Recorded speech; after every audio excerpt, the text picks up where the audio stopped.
चक्का छक्का आवे सार यार एक तमाशा ही देख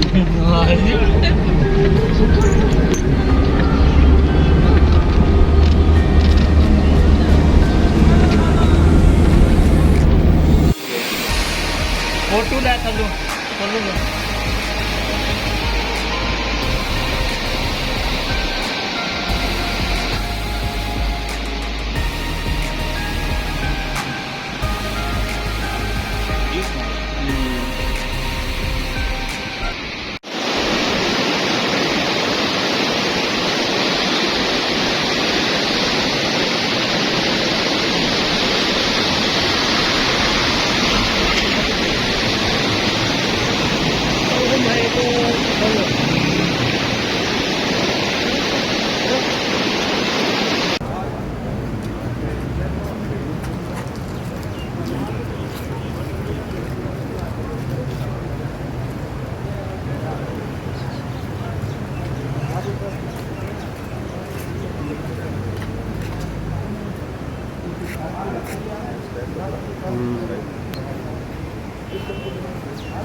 जट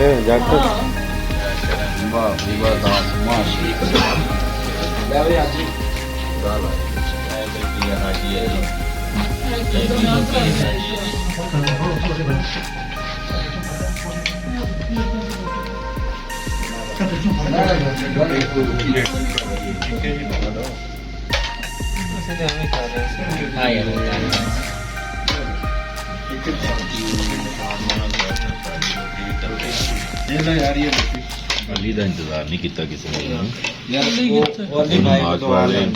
शेयरिंग केयरिंग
मिलेगा बड़ा अंदा उत्ते यार हाँ हाँ कर लो भाई जने किसी भी तरह से पीछे हो चल तेरा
बहुत नेचुरल ब्यूटी है, बहुत मज़ा आ रहा है यहाँ पर।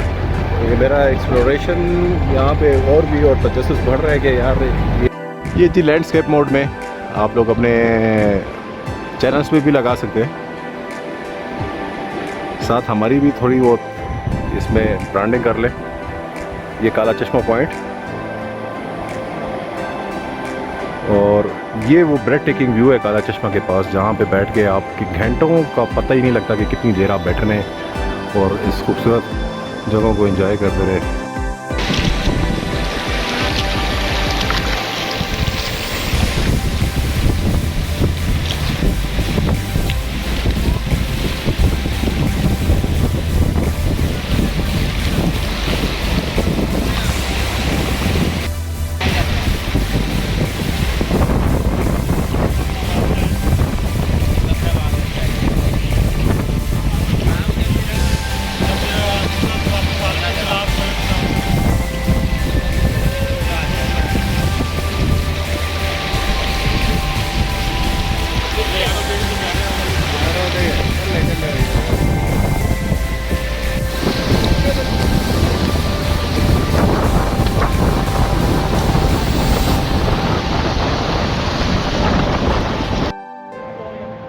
ये जी इस टाइम हम दो जंगी पॉइंट की तरफ जा रहे हैं। थोड़ी सी ट्रैकिंग है, अराउंड 5 to 6 मिनट्स की। उस ग्राउंड से आए हैं, फैमिलीज, फ्रेंड्स और बड़े अच्छे ग्रुप्स यहाँ पे आ जा रहे हैं। They are enjoying this thing और रियली ट्रूली वाकई नेचर से बहुत करीब, फुली कुदरती माहौल। कोमराट वैली और काला चश्मा, दो जंगा point, no doubt one of the best. और ये है हमारा